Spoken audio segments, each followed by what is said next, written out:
सात भाइयों और एक बहन की अनोखी कहानी जिसे सुनकर लोगों के रोंगटे खड़े हो जाते हैं। संपादन मनोज कुजूर एवं पंकज बानकेरा। हजारों वर्ष पूर्व झारखंड के दक्षिणी छोटानागपुर की प्रसिद्ध सात भाइयों और एक बहन की कहानी पीढ़ी दर पीढ़ी हमारे पूर्वजों के द्वारा नई पीढ़ी को बताई जाती है। इस कड़ी में हमारे बुजुर्गों द्वारा ये कहानी मैं भी सुनता आ रहा हूँ, जिसके अवशेष आज भी छोटानागपुर की धरती पर मौजूद हैं, जो झारखंड राज्य के रांची जिले में स्थित बुढ़मू प्रखंड के गिंजो ठाकुर गांव नामक गांव में बिंदु टोनरी के नाम से काफी प्रसिद्ध है। सौभाग्यवश मेरा पैतृक घर वहां से 15-20 किलोमीटर की दूरी पर ही है।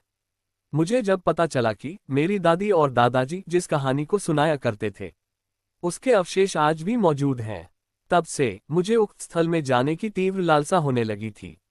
जब मैं उस स्थान पर गया तो एक बुजुर्ग जिनका नाम मुन्नीलाल था के द्वारा मुझे पूरे बिंदु टूनरी का भ्रमण कराया गया और इस कहानी से संबंधित सारे अवशेषों को दिखलाया गया एवं इस कहानी की संपूर्ण जानकारी विस्तार से बतलाई गई। उन्होंने उस स्थान को भी दिखाया जहां सातों भाइयों ने अपने अपने तीर को धार प्रदान किया था और अपनी बहन पर तीर चलाया था। जिस केंद्र के वृक्ष पर मचान बनाकर छोटी बहन को खड़ा किया था और सातों भाइयों में सबसे छोटा भाई अपनी बहन का पका हुआ मांस को न खाकर चोरी छुपे से जिस टीला में मांस को डाला था उस स्थान पर उगे बांस को भी दिखाया। वह बांस बुदा आज भी उसी स्थान पर मौजूद है। डाड़ी छोटा कुआं। पानी लाने के लिए जिस डाड़ी छोटा कुआं का प्रयोग हुआ था वह डाड़ी आज भी है, जिसका वर्तमान समय में सौंदर्यीकरण कर दिया गया है। ये सत्ययुगी कहानी इस प्रकार है। एक राजा के 7 बेटे और एक बेटी थी जो खुशी खुशी अपना जीवन बिता रहे थे। 7 भाई बहनों में इकलौती छोटी बहन बहुत ही शांत स्वभाव, आज्ञाकारी एवं संस्कारी थी। उनमें सबसे बड़े भाई का विवाह हो चुका था। सातों भाइयों में सबसे छोटा भाई एक आंख से अंधा था।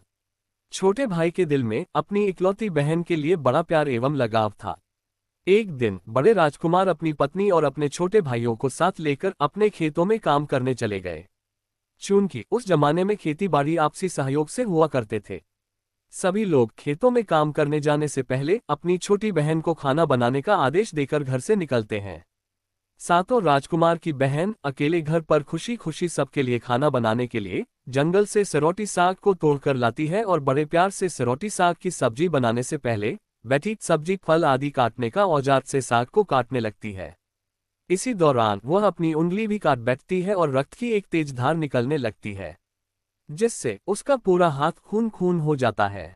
तब राजकुमारी सोचने लगती है कि क्या करूं? अगर घर के दीवार में खून को पोंछूंगी तो भैया लोग देख लेंगे और चिंता करेंगे, और यदि अपने कपड़े में पोंछूंगी तो भाभी खून लगा कपड़ा देखकर माहवारी समझ खाना नहीं खाएंगी। राजकुमारी इस डर से सब्जी पकाने वाले छाता साग में सारा खून को पोंछकर खून को बहने से रोकती है। फिर इसी खून लगे साग को सब्जी बनाती है। जब उसके सारे भाई और भाभी अपने खेतों से लौटते हैं तो छोटी बहन हमेशा की तरह सभी के लिए साफ थाली में खाना और मिट्टी के लोटे में पीने के लिए पानी देती है, और सभी एक साथ खाना खाते हैं और पके हुए साग को खाकर खाने की जमकर तारीफ करते हैं। और वे सब अपनी बहन से पूछते हैं कि बहन, तुम्हारे द्वारा बनाया हुआ ये साग बहुत बार खाए हैं, परंतु आज की बनी सब्जी का स्वाद बहुत ही अद्भुत लगा। बताओ ना, कैसे और क्या क्या मिलाकर इतना स्वादिष्ट सब्जी बनाई हो? पहले तो राजकुमारी डर से सहम गई कि कहीं भाइयों को पता न चल जाए कि मेरे हाथ की उंगली कट गई है। फिर वह थोड़ा सोचकर बोलती है कि कुछ नहीं भैया, जैसा हमेशा की तरह सब्जी पकाती हूँ वैसे ही तो बनाई हूँ। राजकुमारी अगले दिन सातों भाइयों के अनुरोध पर फिर से एक बार वही छाता साग की सब्जी बनाती है, परंतु भाइयों को पिछले दिन के जैसा स्वाद नहीं मिलता। फिर ऐसा ही ये अनुरोध 3-4 बार हुआ, लेकिन खून लगे साग का स्वाद उनके मन मस्तिष्क से उतर ही नहीं रहा था। असलियत जानने की जिज्ञासावश सातों भाई और भाभी ने उससे उस दिन के खाना बनाने का तरीका जानने का जिद करने लगे। मजबूरन राजकुमारी को सारी घटना बतानी पड़ी। सच्चाई मालूम होने पर पांचवा भाई, जो बहुत ही लालची किस्म का था, उसने बाकी भाइयों से कहा कि बहन का खून इतना स्वादिष्ट लगा तो इसका मांस कितना स्वादिष्ट होगा। ये बोलकर सभी भाइयों के बीच चर्चा करने लगता है। सबसे छोटे भाई को छोड़कर बाकी भाइयों ने राजकुमारी को मारकर उसका मांस खाने को राजी हो गए थे। मांस खाने की सोचकर उन सभी के मुंह से लार टपकने लगता है। भाइयों के मन में स्वादिष्ट खाना खाने के लिए वे कितना लालची बन गए। इसका आभास राजकुमारी को हो गया कि किस प्रकार उसके भाई उनकी मांस खाने की लालसा रखते हैं। एक दिन सातों भाई शिकार खेलने के बहाने राजकुमारी को लेकर घने जंगल में लेकर जाते हैं, जहां पूर्व से निर्मित 4 केन के वृक्षों पर बने मचान के नीचे पहुंचते हैं, जिस पर अपनी बहन को ये झूठ बोलकर चढ़ने के लिए बोलते हैं कि इस मचान पर जंगली जानवर तुम पर हमला नहीं कर सकेंगे। इस प्रकार सातों भाई अपनी बहन को मचान पर बैठाकर अपना अपना धनुष लेकर शिकार करने का ढूंढ करके चले जाते हैं। तब राजकुमारी को पूरा आभास हो चुका था कि आज उसका आखिरी दिन है, लेकिन वह चाहती थी कि उनके भाइयों की इच्छा पूर्ण हो, इसलिए भी वह मचान में जाकर बैठ जाती है। केंद के वृक्ष के साथ में बांस का बुदा। फिर सभी भाई केंद के वृक्ष पर बने मचान से कुछ दूरी पर स्थित टोनरी छोटा पहाड़ पर अपने अपने धनुष बाण के साथ पहुंचते हैं और एक चट्टान पर बारी बारी से अपने बाणों को तेज धार प्रदान करते हैं। टोनरी के ऊपर सबसे पहले बड़ा भाई अपने तीर को चट्टान में धार करता है और अपनी बहन पर धनुष से निशाना लगाकर तीर छोड़ता है।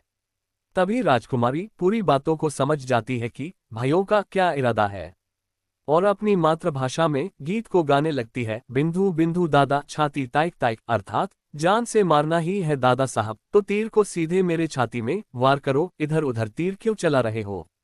फिर सभी भाई बारी बारी से अपने तीर के धार को तेज करते हैं और राजकुमारी पर निशाना लगाकर तीरों को छोड़ते हैं। 6 भाइयों का निशाना खाली जाता है और 7वां भाई जो सबसे छोटा था वह तीर चलाने से इनकार कर देता है, क्योंकि उसे अपनी छोटी बहन से बहुत लगाव था और धनुष बाण चलाने में सातों राजकुमार में सबसे निपुण था। चट्टान में धार किए गए तीरों के निशान राजकुमारी जानती थी कि उनके सातों भाइयों में सबसे छोटा भाई दादा बाकियों की तरह लालची नहीं है। 6 भाई छोटे भाई पर पूरा दबाव डालते हुए आदेश देते हैं कि अगर वह तीर नहीं चलाएगा तो बहन की तरह उसे भी मार देंगे। फिर छोटा राजकुमार उदास मन के साथ तीर को थोड़ा ही धार कर दूसरी दिशा में तीर को छोड़ने की कोशिश करता है और तीर को धीरे से छोड़ता है। राजकुमारी हर बार की तरह इस बार भी वही गीत गाती है, बिंदु बिंदु दादा छाती ताइक ताइक। इतने में छोटे भाई का तीर सीधे राजकुमारी के सीने को भेद देता है और राजकुमारी की आत्मा शरीर से अलग हो जाती है और उसकी आत्मा उसी स्थान पर भटकने लगती है। तभी वह देखती है कि उसके शरीर का मांस खाने के लिए उसके भाई कैसे लालच करते हैं और सबसे छोटे राजकुमार को जबरदस्ती मारपीट कर उसके शरीर को काटने का आदेश देते हैं। बहन के मांस को पकाने के लिए बहुत सारी सूखी लकड़ी लाने के लिए छोटे राजकुमार को जंगल भेजा जाता है। छोटा भाई जंगल में खोज खोज कर ढेर सारा लकड़ी जमा करता है और सोचता है कि कैसे इतना सारा लकड़ी को ले जाऊंगा। दादा जो रस्सी दिए हैं वो भी 7 टुकड़ों में दिए हैं, उन्हें जोड़ने पर भी ये रस्सी इन लकड़ियों को नहीं बांध पाएगा। देर होने के डर से राजकुमार उदास होकर रोने लगता है और उसके आंखों से आंसू धरती में गिरने लगता है। वह अपनी बहन को याद करके रो ही रहा होता है कि तभी एक नाग देवता वहां आते हैं और पूछते हैं कि क्यों रो रहे हो राजकुमार। वह इधर उधर देखता है किंतु कोई भी नजर नहीं आता है। फिर राजकुमार को नाग देवता दिखते हैं और राजकुमार नाग देवता को अपनी पूरी आपबीती सुनाते हैं। फिर नाग देवता उसे कहते हैं कि मैं लकड़ी में रस्सी की भांति लिपट जाता हूं और तुम जैसे ही लकड़ी वहां रखोगे तो मैं धीरे से निकल जाऊंगा। और राजकुमार ऐसा ही करते हैं। सभी बड़े भाई ये देखकर चकित रह जाते हैं कि कैसे उनका छोटा भाई रस्सी के 7 टुकड़े होने के बावजूद भी जंगल से इतना सारा लड़की लेकर आता है। तत्पश्चात वे लोग अपने छोटे भाई को पानी लाने के लिए एक घड़ा में 7 छेद कर भेज देते हैं। छोटा राजकुमार पानी लाने के लिए एक दाढ़ी छोटा कुआं में जाता है और घड़े में पानी भरता है, परंतु उसमें छेद होने के कारण सारा पानी गिर जाता है और राजकुमार वहीं बैठकर सोच सोच कर रोने लगता है कि बिना पानी के वापस जाऊंगा तो बड़े भैया लोग मारपीट करेंगे। ये सारी घटना को दाढ़ी के मेढक, केकड़ा और मछली सुनवा देख रहे थे और वे तीनों राजकुमार को रोता देखकर पूछते हैं कि क्यों रो रहे हो। फिर राजकुमार उन्हें अपनी आपबीती को विस्तार से बतलाता है और कहता है कि मैं अपनी प्यारी बहन के शरीर का मांस कैसे खा सकता हूँ, नहीं खाऊंगा तो बड़े भैया लोग मारपीट करेंगे। तब मेढक कहता है कि तुम परेशान मत हो, हम सब मेढक घड़ा के छेद में चिपक जाते हैं फिर मछली और केकड़ा बोलते हैं कि तुम हमें लेकर चलो, तुम्हारे भाई जब राजकुमारी के मांस को खाएंगे तब तुम मछली को खाना, और जब वे हड्डी को खाएंगे तब तुम केकड़ा को खाना, बड़े भाइयों को शक नहीं होगा। फिर राजकुमार ने बिल्कुल वैसा ही किया जैसे केकड़े और मछली ने कहा था। रात को जब राजकुमारी का पका हुआ मांस खाने को परोसा गया तब बड़े भाइयों से छुपाकर वह मांस को दीमक के तिलहे में डाल देता है, और समय बीतने पर वहां बांस का एक बड़ा बुदा झुंड उगता है। इस घटना के वर्षों बाद एक भीख मांगने वाला जोगी उसी बांसौदा के पास से गुजर रहा था, और वह सुंदर सुंदर बांस के बुदा को देखकर सोचता है कि अगर इतने सुंदर बांस से केंद्र वाद्य यंत्र बनाया जाए तो कितना सुरीला धुन निकलेगा। उसी क्षण बांस से आवाज आती है, ना काट काट रे जोगी, ई तो लागे भैया रोपल बांस। जोगी फिर भी बांस को काटता है। जोगी इसी उद्देश्य से एक मोटा बांस का टुकड़ा काट कर ले जाता है कि इस बांस का आवाज इतना सुंदर है, यदि केंद्र बनाएंगे तो कितना मधुर आवाज निकलेगा। और जोगी इस बांस से एक सुंदर केंद्र का निर्माण करता है। इस केंद्र से इतनी मधुर ध्वनि निकलती है कि जोगी जहां जहां भी इसे बजाता है, इसके ध्वनि से लोग मंत्रमुग्ध हो जाते थे। एक दिन जोगी घूमते घूमते बड़े राजकुमार के घर पहुंचता है, और अधिक धन के लालच में जोगी जोर जोर से केंद्रा बजाना शुरू करता है। परंतु इस बार केंद्रा का मीठा सुरीला स्वर कर्कश हो जाता है, और जब भी जोगी कुछ नया धुन बजाने की कोशिश करता है, बार बार एक ही धुन निकलता है, ना बाज रे केंद्रा, ई तो लगो मोर दुश्मन कर घर। बार बार यही धुन निकलने पर बड़ा राजकुमार मारपीट कर जोगी को अपने घर से भगा देता है। ऐसे ही घूमते घूमते जोगी हर भाई के घर जाता है, लेकिन हर बार की भांति वही धुन, ना बाज रे केंद्रा, ई तो लगो मोर दुश्मन कर घर, बजाता है। ये धुन सुन सारे भाई जोगी को डांट डपट कर भगा देते हैं। सबसे अंत में जोगी छोटे राजकुमार के घर पहुंचता है। छोटे भाई के घर के आंगन में प्रवेश करते ही केंद्रा खुद ही बजने लगता है, जोर जोर से बाजरे केंद्रा, ई तो लगो मोर छोट भैया कर घर। बड़ा ही मधुर मीठे स्वर का धुन सुनकर छोटा राजकुमार चंद्राकर मोहित हो जाता है, और यह धुन सुनकर छोटे राजकुमार से रहा नहीं गया और जोगी से केंद्रा की मुंह मांगी सोने की मोहरें देकर उसे खरीद लेता है, तथा जोगी को अच्छे से मेहमान नवाजी कर अच्छे से विदा कर दिया जाता है। धीरे धीरे समय बीतता है और छोटे राजकुमार अपने काम से कुछ दिनों के लिए बाहर जाते हैं। जब वह वापस लौटता है तो देखता है कि उसका कमरा बहुत सुंदर ढंग से सजा हुआ है और घर के सारे बर्तन अच्छे तरीके से रखे हुए हैं। तब छोटा राजकुमार सोचता है कि हमेशा मेरे कमरे की साफ सफाई घर के नौकर करते हैं, लेकिन कभी भी इतना सुंदर सजाया नहीं गया है। फिर राजकुमार अपने नौकरों से पूछताछ करते हैं कि मेरे कमरे को इतना सुंदर किसने सजाया है। नौकरों के मना करने पर राजकुमार सोचते हैं शायद कोई भाभी आई होगी और मेरे कमरे को सजा कर गई होगी। जब भी राजकुमार घर से बाहर काम के लिए जाते, यही घटना हर बार देखने को मिलती और लगातार होने के कारण राजकुमार के मन में जानने की जिज्ञासा उमड़ने लगी कि आखिर मेरे घर को इतने सुंदर ढंग से कौन सजावट करता है।